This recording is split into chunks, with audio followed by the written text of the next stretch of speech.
मेरे आका, यहाँ तो हम अपनी गर्दनें आपके कदमों पर निछावर करने आए। क्या बात है, वाह वाह वाह वाह। ये मेरे आका के गुलामों को दुनिया कभी खरीद ना सकी, इसलिए 12,000 का लश्कर लेकर के भी सलाउद्दीन अय्यूबी 4 लाख की फौज से अकेला लड़ रहा था। अल्लाह अकबर। उस छोटी सी फौज को 4 लाख सलीबी तोड़ नहीं पाए। ये तारीख मेरी अपनी लिखी हुई नहीं, अंग्रेजों की लिखी हुई तारीख, अंग्रेजों की लिखी हुई तारीख है। सलाउद्दीन अय्यूबी एक ऐसा जर्नेल था जिसके पास सिर्फ 12,000 का लश्कर था एक बार, और मैदान में जब वो उतरा तो इसके मुकाबले में सारा यूरोप उतर आया था 4 लाख की फौज लेकर।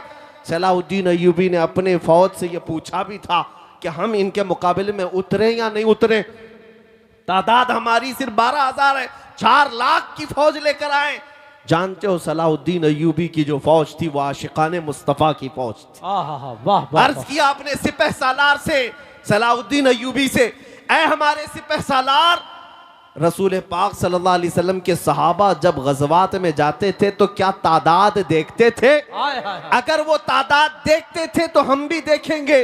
अगर रसूलुल्लाह के सहाबा तादाद नहीं देखते तो आज हम भी तादाद नहीं देखेंगे, इसलिए कि हमारा यकीन है तादाद मदद नहीं करती, अल्लाह मदद करता। सुभान अल्लाह, सुभान और अल्लाह। फिर सलाउद्दीन अय्यूबी ने तारीख में ये बात रकम कर दी, वो 12,000 की फौज ने 4 लाख के छितड़े उड़ा दिए थे। ये तारीख भी अंग्रेजों ने लिखी है, अंग्रेजों ने लिखी है कि 12,000 का मुकाबला नहीं कर सकी वो कौम।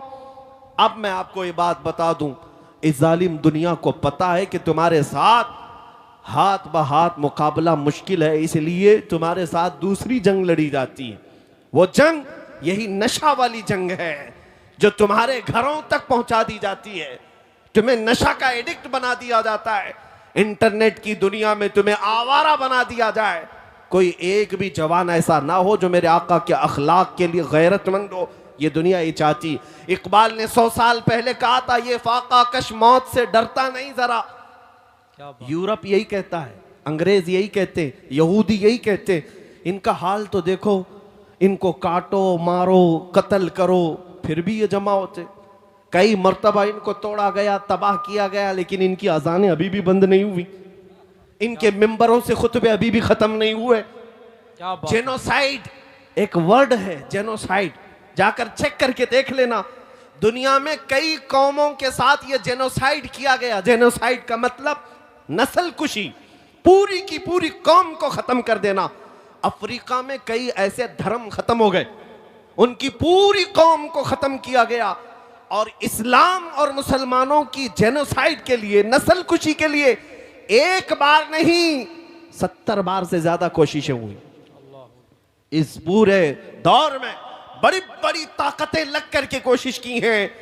बगदाद को तोड़ करके रख दिया था, मुसलमानों की खोपड़ियों से मीनार बना दिया। दरियाए दजला का पानी पूरा हमारे खून से लाल हो गया था। तराबलस को, मराकश को, लीबिया को, मिस्र को, तुनिस को और करतबा को, आप देखें स्पेन की वादियों को मुसलमानों के खून से नहलाया गया। बेहिसाब कत्ल हुए, लेकिन आज क्या अजानें बंद हो गई? क्या आज मस्जिदों से मेरे आका की बातें बंद हो गई? नहीं हुई। एक यहूदी आलिम ये कहता है, वो रिसर्च कर करके बूढ़ा हो गया है, वो कहता है मैं इन्हीं बातों पर रिसर्च कर रहा हूं, पीएचडी कर रहा हूं। बार बार इन्हें कत्ल किया गया, बार बार इन्हें तोड़ा गया, बार बार इनको जिलावतन किया गया, इनसे हुकूमतें छीनी गई, फिर ये जमा क्यों होते हैं? वो यहूदी आलिम कहता है जबकि देखा जाए तो इनका कोई ढंग का लीडर भी नहीं जो इन्हें जमा करे, इनके पास कोई क़ियादत भी नहीं होती जो सब इनको एक प्लेटफॉर्म पर जमा करे, इनके पास कम्युनिटी लीडर नहीं है, फिर कौन इन्हें जमा करता है? ये मैं नहीं कहता है कि यहूदी आलिम कहता है। हर बार ये टूटते हैं और इन्हें अगर कोई चीज जमा करती है तो नाम है मोहम्मद। सुभान अल्लाह, सुभान अल्लाह, वाह वाह वाह। मुस्तफा करीम सल्लल्लाहु अलैहि वसल्लम का नाम है पाक ऐसा है कि इनके बुझे हुए दिलों में भी इश्क के शोले भड़का देता है। हाय हाय हाय, क्या बात है। इनके दिलों को रोशन कर देता है। वाह। इसीलिए इकबाल ने कहा था अंग्रेजों की जुबान सुनो, क्या कहते हैं वो? ये फाका कश मौत से डरता नहीं, जरा रूहे मोहम्मदी इसके बदन से निकाल दो। हाँ। वो दुनिया यही कहती है कि रूह मोहम्मद ही इसके बदन से निकालो। हमें पता है ऐ मुसलमानों, क्या तुम्हें मरने से डर लगता है? मौत से डर लगता है? कुछ लोगों को डर लगता हो तो वो डर आज निकाल दो। दुनिया में सबसे हाईएस्ट, सबसे बड़ा डर मौत का है। उसके बाद क्या होना है? मौत उसके लिए डरावना ख्वाब होगा जो ये सोचता हो कि मुझे मरने के बाद जलना ही है, जलना ही है, अंधेरा ही है, अंधेरा ही है।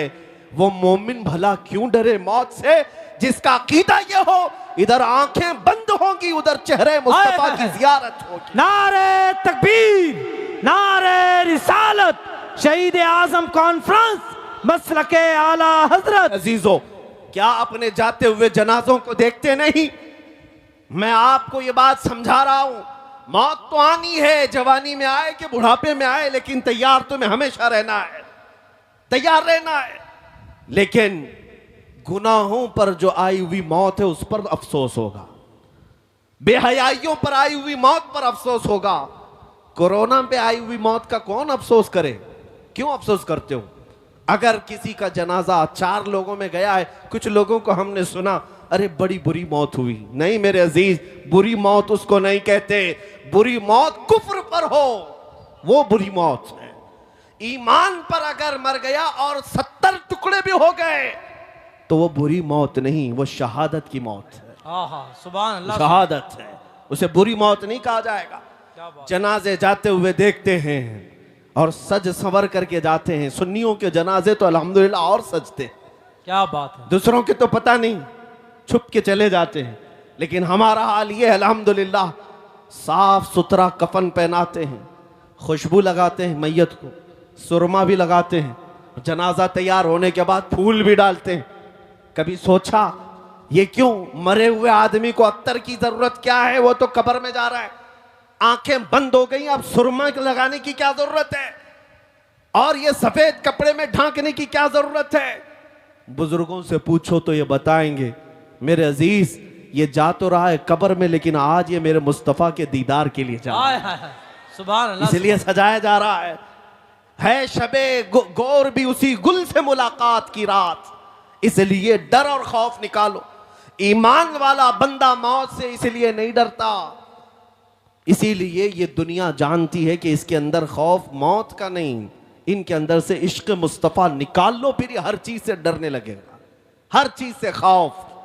बुज़दिल कब बनता है बंदा? जब मेरे आका के कदमों से दूर होता है। हुजूर के कदमों में रहने वाला बुज़दिल कभी नहीं होता। आशिक रसूल हमेशा वो बतले जलील कहलाता है, नबी पाक सल्लल्लाहु ताला अलैहि वसल्लम का वफादार। बहरहाल आज फिर से मैं आपको एक बात बता दूं कि तुम अगर ये सोचते हो कि कुछ लोगों की नौकरी का सवाल है, कुछ लोगों के लिए लड़की का सवाल है, कुछ लोगों के लिए अपने बिजनेस का सवाल है, अगर पूरा हुजूर की सुन्नतों पर आ जाऊं, नौकरी का मसला आ जाएगा, कुछ लड़कियों का मसला आ जाएगा, किसी के तिजारत का मसला आ जाएगा। ये सब शैतानी वसवसे हैं जो तुम्हारे दिमाग में चल रहे हैं, सब शैतानी वसवसे हैं। अल्लाह रज़्ज़ाक़ हकीकी है और मेरे मुस्तफ़ा के कदमों से रिस्क क्यों नहीं मिलेगा? हमारा तो ये कहना है, आला हज़रत ने क्या सबक दिया, खल्क के हाकिम हो तुम, रिस्क के कासिम हो तुम।